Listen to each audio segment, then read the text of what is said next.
Assalamualaikum warahmatullahi wabarakatuh. Tepangkeun nami abdi Lonika Putiati Imani ti kelas 10 MIPA genep. Di dieu abdi bakal ngawawancara ibu abdi ngeunaan pangaruh Covid kana kagiatan diajar.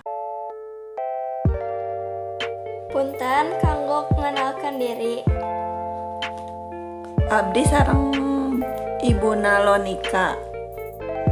Di dieu abdi bakal wawancara ka ibu. Tiasa anjeunna keur samasihan waktosna kanggo diwawancara.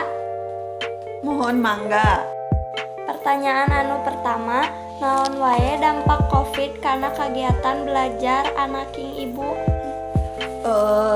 Karena pengaruh COVID-19 tanapi corona teh janten rada sesah kumargi bahan diajar kanggo barudak teh seueur anu teu ngartos.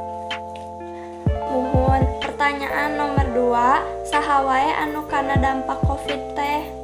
Sadayana jalmi boh di negara Indonesia tanapi di luar negeri ngaraos kena dampakna dina COVID-19 atanapi corona. Pertanyaan nomor 3, kumaha pendapat ibu kana penyakit Covid pikeun guru jeung murid teh? Janten sesah margi teu tiasa tatap muka antara guru sareng muridna, janten muridna ge kedah diajar di bumi. Pertanyaan salanjutna, teras kumaha numutkeun ibu kana jalmi-jalmi anu ngalanggar protokol teh?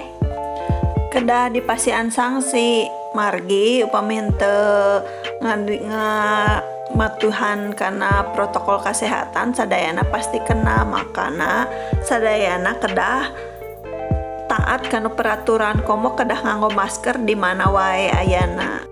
Pertanyaan nomor 5, numutkeun ka ibu kumaha hirup sehat pikeun nyikatan penyakit Covid teh? Kedah rajin kana kabersihan, emam tuangan anu sehat sareng bergizi, sareng kedah minum vitamin, sareng tong hilap kedah nganggo masker upami kita bade keluar bumi atanapi bare ketemu sareng jalmi di luar. Pertanyaan anu terakhir nyaeta, naon harapan ibu kana kapayuna? Ngaharep mah penyakit COVID-19 atanapi corona teh enggal beres margi sadayana jalmi kena dampakna upami tos beres segala aktivitas sapertos biasa tiasa dilaksanakeun deui sapertos biasa. Pertarosana parantos rengse, hatur nuhun ibu anu parantos masihan waktos kanggo wawancarana. Sami-sami.